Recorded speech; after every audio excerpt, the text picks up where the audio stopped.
Welcome back to another episode of Limitless MD. I'm your host, Vikram Raya, and today I have a really interesting gentleman, a friend, a colleague, and an inspiration to me, Dr. Rakesh Suri.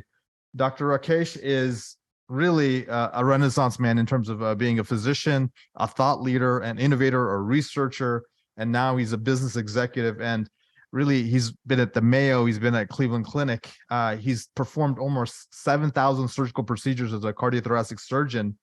And now he's heading up one of the most innovative ventures I've come across, which is called Fountain Life, partnering with the likes of Peter Diamandis, Tony Robbins, and he's really bringing biohacking, human optimization sort of to the general population.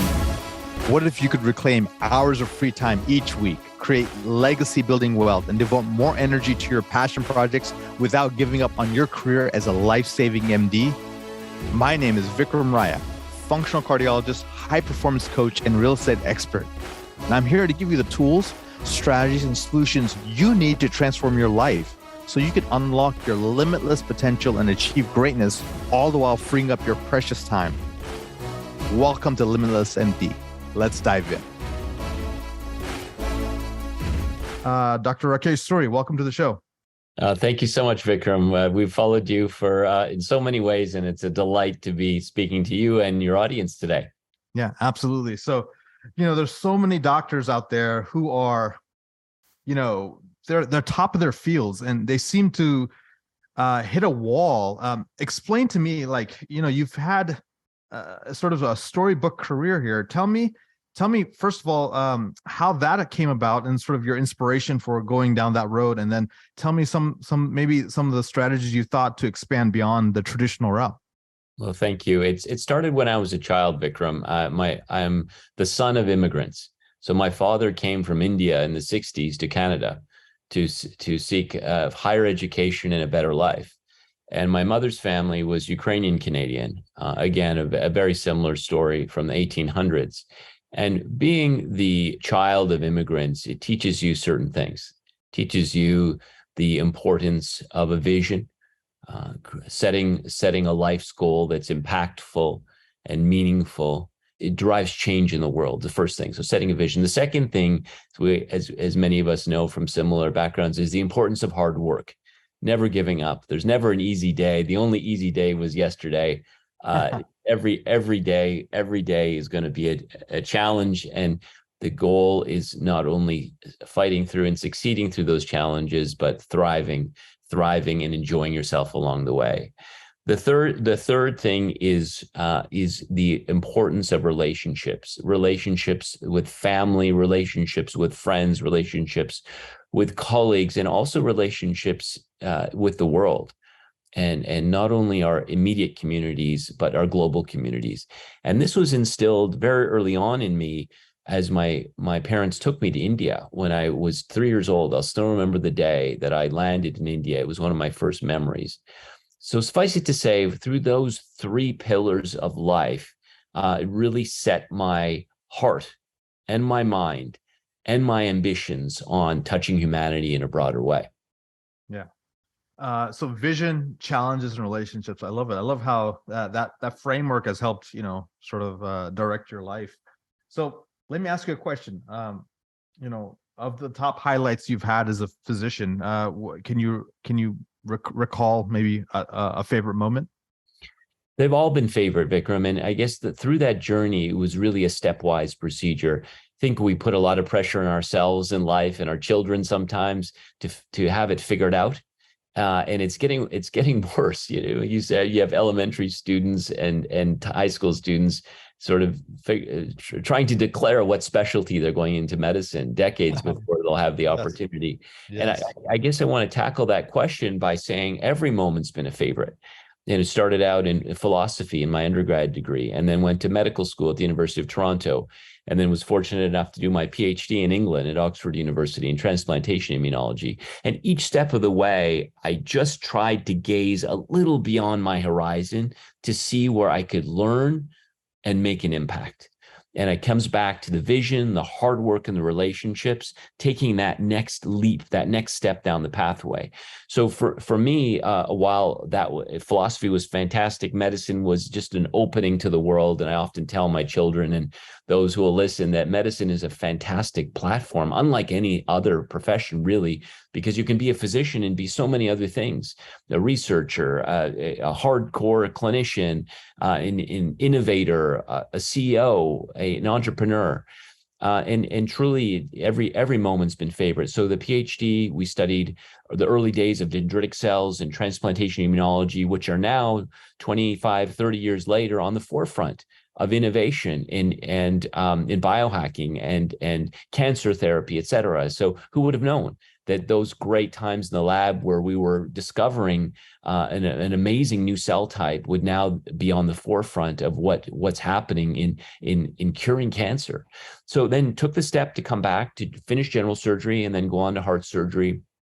I had the privilege of training at world famous Mayo Clinic, and then was asked to come on the staff. And there too, a phenomenal experience. I remember walking down the hallways in the operating rooms my first day at Mayo Clinic and saying to myself, wow, this is like a textbook of cardiac surgery. Every procedure that I've ever read about is now being done, or nearly every procedure is now being done in this hallway. And therefore, it's sort of at that point in life, you sort of take a step back and you pause for a moment and you say, this is not only extraordinarily cool, but it's a huge responsibility, meaning the responsibility is then on us to take the gifts and the opportunities we've been given and to continually stretch ourselves for that new vision through that hard work and building relationships. And so that was an incredible time as well, would changed my life, set me on a different trajectory in terms of what that vision was. And Vikram, I'm here to then take a branch from where many of our physician leaders are, or many of your physician listeners are. And that is that they're extraordinarily successful, and many are very happy as clinicians, as teachers, as academics, as scientists, as parents, as spouses. But then many of us, if we're being honest with ourselves, at some point ask, what's next?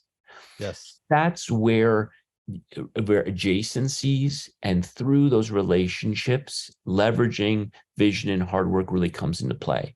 So for me, I was very fortunate that I had those connections at Mayo that really pushed me to consider something more. And through that, I was enrolled in leadership pathways at Mayo Clinic, and was fortunately I was very humbled in this, approached by Cleveland Clinic to not only join the Cleveland Clinic, but to do something that's never before been done, and that was opening the first U.S. academic medical center ever conceived and built from the ground up, greenfield position ever outside the US. And that truly, Vikram, was the most meaningful thing that I've ever been a part of in my entire life, working with 6,000 dedicated caregivers at Cleveland Clinic Abu Dhabi to take it from zero to the top 150 academic healthcare organizations globally.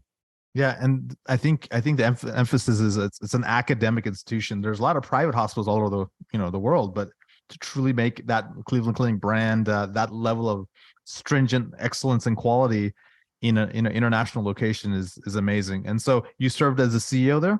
Yes, I started as chief of staff. So my job was to hire the many of the physicians, build the programs, start with clinical care, develop, innovate, and then I evolved into the CEO role from 2017 to 2021 when I returned to the US.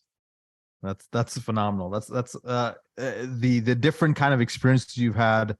Or someone would just take each one of those as their careers or their life, but you've been able to touch all those different those roles. And now I'm really excited to find out more about this partnership you have with Tony Robbins, with Peter Diamandis, and the creation of Fountain Life. First of all, what is it? And tell me how you got involved with it. Great. Thank you for that opportunity. So the first thing I'll do is maybe go back to the jumping point from how to evolve from CEO to entrepreneur. And, when you have the opportunity to operate at a level where you're the final the final decision maker, meaning ultimately you work with incredible teams, but they look to you for the final choice of the decision, the direction for the organization.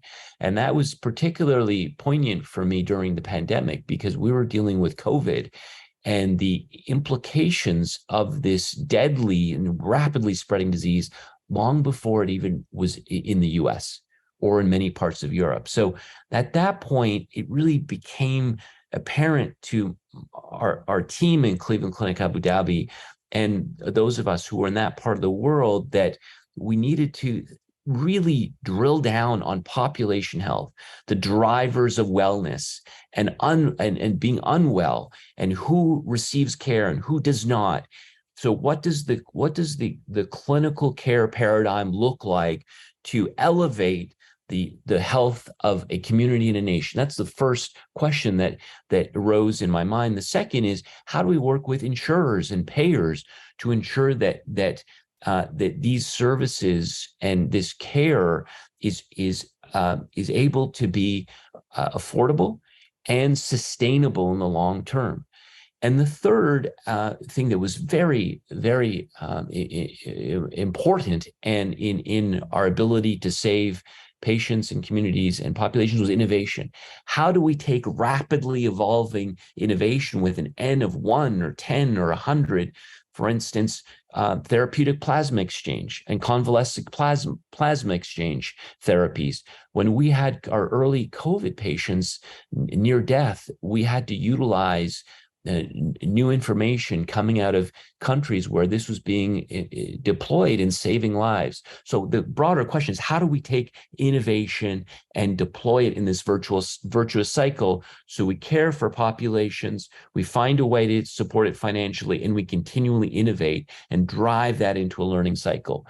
So those questions really led me to ask, well, what's next? How can I not do more of the same, but how can we work with phenomenal people like I've had the privilege to do at Mayo and Cleveland and take it to the next level? It was through that I got connected to Peter Diamandis and Tony Robbins through a common friend and colleague at Cleveland Clinic, Mark Hyman. And as you know, Mark Hyman is one of the founding thought leaders in Institute of Functional Medicine and functional medicine as a specialty. And I've been so impressed with his innovation, his humility, and his vision, his commitment impacting the health of millions of people. So Mark and I had a long discussion about these three principles I mentioned, and he said, well, listen, why don't you have a conversation with Peter Diamandis, Tony Robbins, and Bill Kapp, the three, and Bob Hariri, the four co-founders of what was then evolving as Fountain Life. So what is Fountain Life, you asked? So it is a precision diagnostics company, again, leveraging the latest technology, deployed in a personalized way, an N of 1, meaning everyone is individualized in terms of the comorbidities, risk factors, family history, genetic makeup, and then for what end? To ensure that care is proactive and preventative and extends health span. So it's innovative, leveraging science and technology. It's personalized, it's preventive, it's proactive, and it's forward-looking. So when you bring these three things together and you really ask, well, what are the opportunities outside of traditional healthcare? It takes the latest technologies, diagnostic technologies, which often have a latency gap of about 10 to 15 years between actually being proven scientifically in the US or other parts of the world and being deployed in mainstream medicine. I'll give you an example. MRI, certain MRI modalities, coronary CT angiogram, a modality, a test I use every day as a heart surgeon. Why is it that these things were really, the efficacy and the potency of them were proven in many ways a decade ago, but now just only beginning to trickle into mainstream medicine? So the thesis was, if we could take these advanced, scientifically proven diagnostic technologies, curate them into a meaningful program, and deploy them in an age and gender matched way such that we could shorten the latency gap, diagnose disease pre-symptomatically 5, 10, 15 years before a catastrophic heart attack or metastatic cancer or debilitating orthopedic concerns or irreversible dementia, how could we diagnose, reverse, and stop and cure disease, allowing people to live healthier, longer lives? Now, the concept of longevity is one that we ought to stop and talk about in a second. As a heart surgeon, we often appreciated that just saving a 90-year-old's life through an aortic valve replacement was not always chosen by the 90-year-old, because the 90-year-old would look at me sometimes and say, well, I don't enjoy the quality of my life with or without the heart valve. Why would I want to extend it? So that was a very real appreciation that I had, that I took into my current role, and many of us in similar professions have had, that it's not just about extending lifespan. It's about extending meaningful health span. And for what end? So that individuals could enjoy and utilize those years of life as meaningful in activities that they value most: time with family, time in job, time making impact in communities. And when you aggregate and roll all that up into a CEO or a sort of health economics level, what does that mean, Vikram? It really tackles some of the most pressing problems in society that, as I go back to my days in Abu Dhabi, really it weighed on me. That is how to deliver the most effective care for a population, how to pay for it, how to remain on the leading edge of innovation. And then, as we saw through the pandemic, how to ensure that healthcare egalitarianism, or healthcare for all amongst our global community, is truly a reality in a legacy we're leaving for tomorrow. So that's why I'm with Fountain Life, and I'm truly humbled to be on this journey with all my brothers and sisters at this remarkable company. Yes. Yeah, that's there's a lot to unpack there. And thank you for that, sort of the trajectory of how all that transpired. And, your friend Mark Hyman has been sort of a mentor and someone who I've admired highly when I got through my functional medicine journey, as I transitioned from being a traditional cardiologist to more of a cardiometabolic expert, a person who can help, be proactive, predictive, reverse disease versus just manage, things. And so I think what you're saying speaks to me. I'm sure it speaks to a lot of the physician population who's listening to this podcast right now. And your distinction of health span versus lifespan is a poignant one, and it's very applicable to the current decision. So I know sometimes the amount of money spent in the last 4 weeks of life is more than what we spent on that patient their whole life span. And so it's maybe taking that same, maybe just a fraction of that money and investing it upstream and going through the protocols that are backed by research, but are tech savvy, but there's that latency period like you're suggesting, and perhaps making a interesting shift on that arc of their life to where now they can have a more prosperous, happy, fulfilled life and we're avoiding some of the major killers: heart disease, cancer, dementia, metabolic syndromes. All of that can be shifted because we're identifying these things earlier, and we're creating an alternative future for these people. So tell me how this has been tried by many people.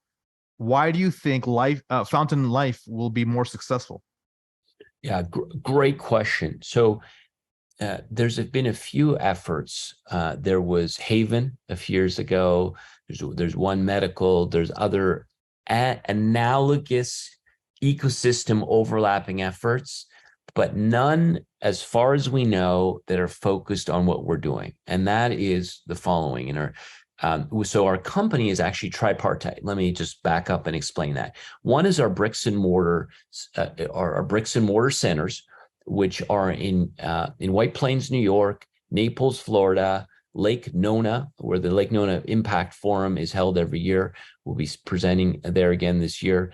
And then in Dallas, Texas, in a very rapidly growing area called Frisco. So these are bricks and mortar so-called sandboxes where we invite our clients to come and to undergo diagnostics and enroll them in appropriate therapeutic modalities. So through touching lives in this way, we believe we've aggregated the largest pre-symptomatic population of patients who have gone through our rigorous testing protocols. In total, Vikram, we have 150 gigabytes of data that are uploaded on our patients every year, our clients every year. And here's a few things that our clients receive when they come to see us. They have advanced blood work testing, so everything from cardiometabolic panels, lipid testing, markers of senescence, aging, inflammation, et cetera. So advanced blood work, full body MRI utilizing artificial intelligence algorithms for the brain, the heart, the abdomen, and other appropriate patient-centered body types. Coronary CT angiogram with artificial intelligence overlay. And I can tell you this as a heart surgeon who's dealt with these things in my entire career, seeing some of the technology now straighten a vessel and then stratify hard versus soft plaque is an absolute game changer, Vikram, because we're seeing that we can reverse this soft plaque, which in essence is the most prognostically influential for catastrophic heart attacks. And as heart surgeons and cardiologists, you know this, we've seen the 30-year-old, the 40-year-old come in through the emergency department in the cath lab and on the operating table with a massive myocardial infarction, despite having undergone a, quote, clean bill of health, a clean checkup months, if not a year before. So this is just a particularly personally meaningful technology that we're so humbled to be able to offer to our clients. And then we go on to microbiome assessment in the gut, in the oral cavity, genomics assessment to understand how these these loci that are being discovered daily impact how we respond to food, environment, medications in very different ways. And then we have a phenomenal new test that we're deploying, and I won't use the brands of any of these because the brands don't matter. It's the technology and what they're capable of doing. A liquid cancer biopsy, which is able to, through a simple blood test, diagnose over 100 occult tumors long before they would become clinically relevant. When you put all these things together, as you were alluding to, you can really start to think about not only the top 3, but not the top 5, but the top 10 causes of death and disability that will take a healthy or a person with mild symptoms and be able to give them a realistic assessment of where they're at and allow them meaningful levers, meaningful things that they can do to change the course of their life, whether it's to stop disease, reverse it, or cure it, and in doing so to meaningfully impact health span. So that's what our clients get when they come to our centers, and we have different levels of membership. The second part of the company is a data play. So meaningfully taking this 150 gigabytes of data and putting it into thoughtfully curated and architecturally unique data ponds and data lakes. And what this allows us to do is to analyze, curate, sort, and derive meaningful insights from our data in ways that we were never able to do in academia. As a researcher at my prior organizations, it was pen and paper and Excel spreadsheets, et cetera. But what's phenomenal is when you interface with these artificial intelligence and machine learning companies, and you think about things like ChatGPT, you realize that research will be empowered and go into hyperspeed as we derive N of 1 lessons for our patients that will guide our clinicians in managing our clients for a better life. And the third is how to disseminate it, right? I mean, this is not just care for the elite, quite the opposite. We're proving a thesis that will then be socialized, be disseminated and be homogenized so that not only patients, but in concentric circles, patients, clients, families, communities, nations, parts of the world will be impacted. So that's the mission, and that's what our company is set out to do, is to transform the lives of our clients to the transforming the lives of segments of the world one step at a time. That is exciting. That is thrilling to hear, and I think this is something long overdue, and I think you guys have the leadership to do it. So kudos and congratulations. And I wanted to sort of focus on a couple of things. So the advanced blood work, the MRI, the cardiac CT, the microbiome, the genomics, and liquid biopsy, it seems like it's the full spectrum, it's a full vertical. And all that data, I'm sure it's going to yield a lot more insights with using, the sort of the artificial intelligence and the machine learning, and being able to fast track the research versus the typical kind of research we were doing in the big academic centers. That being said, is this mainly for people either that are pre-symptomatic or have something going on or a family history, or do you think people who are living life at a pretty good level, but they want to go to that next level? And the reason why I ask that is one of the things I sort of coach and sort of help mentor doctors and other folks on is sort of the 5 freedoms. And one of the freedoms is sort of the vitality freedom to go from good to exquisite to sort of like, superhuman, if you will. There's a role for those kind of people to attend Found Life? Yeah, spot on. So you're addressing the why, and everybody has a why that really inspires them, whether it's their professional journey, their journey as a parent or a spouse, their journey in making an impact in the world. And my unique perspective, and I know everybody doesn't feel this way, is I like to keep as broad a lens as possible. And this is why I took the time to describe for you and the listeners my own journey that I'm humbled enough to be on, and that's learning from so many colleagues and friends along the way. And it gave me the perspective of things from a surgeon deals with one patient at a time, to a leader of a department or an institute, to a leader of a hospital, to partnering with a nation. And I love to keep the broad lens for Fountain as well. So we're starting with clients who are largely pre-symptomatic, meaning they're asymptomatic or mildly symptomatic. We say that if you still have to have your guideline directed age and gender matched or age and gender specific screening tests every year. In some of our programs, we do that internally. Others, we work with their primary care physician.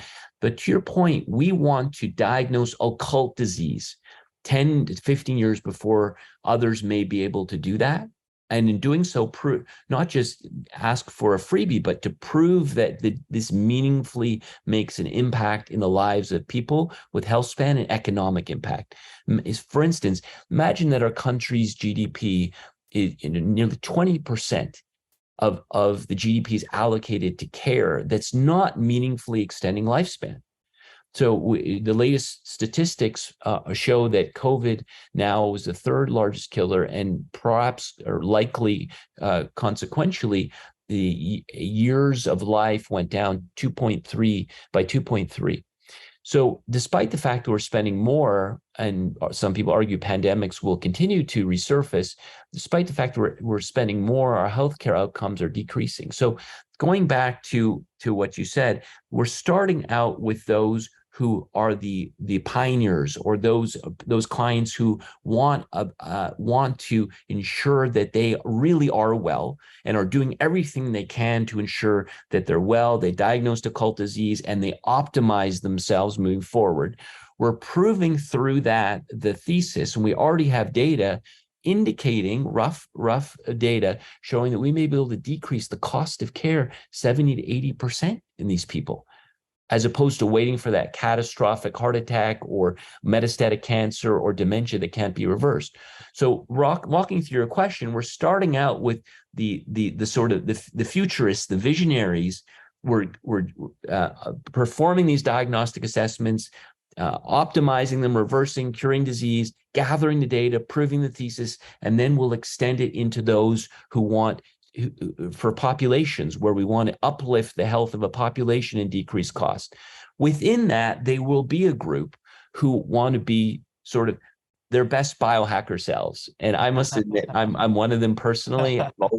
I've always challenged the dogma, even despite the heart surgeon. Is this the right diet? Are these the right lipid markers to be following? Is this the right amount of sleep?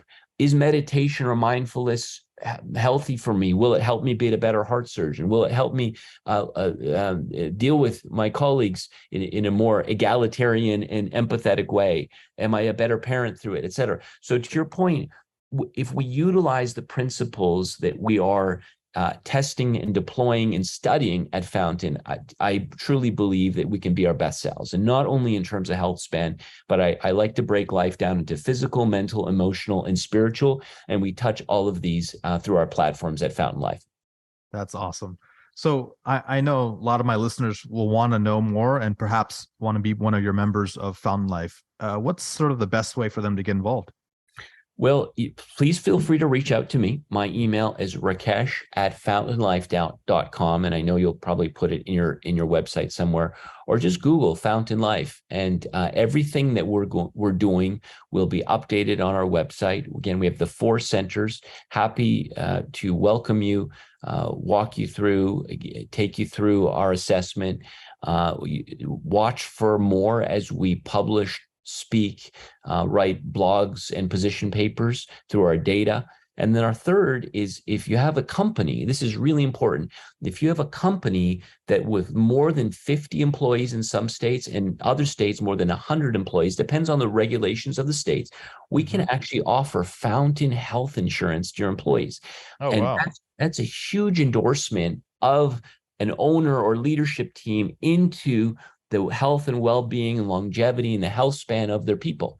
It's a huge vote of love and confidence for the people in the company. It's an investment in them and their families and the community. And what this actually does is that as a standard benefit of the insurance, it front loads many of these most influential diagnostic tests to allow people to understand their burden of occult disease, or even disease that's readily diagnosable, and be able to do something about it so that we can delay or prevent sickness. But when people get ill in a traditional way, we also offer normal insurance as part of that plan. So we offer the pre-symptomatic insurance to pay for this panel of tests, and also cover employees and their families when they get sick via traditional healthcare. What we're finding is that, again, data will be forthcoming, but we're able to decrease the cost of care significantly, reinvesting these savings into the companies, into the employees, and into developing our insurance products. So that's on our website as well, Fountain Life. And if you want any more information about how to investigate and enroll your employees onto this remarkable new innovative program, please feel free to reach out to me and I'll direct you to my colleagues. And Mr. Rob Rossiter is the leader of our program. Rakesh, thank you so much for coming on the show. I mean, I think you shared with us a wealth of information.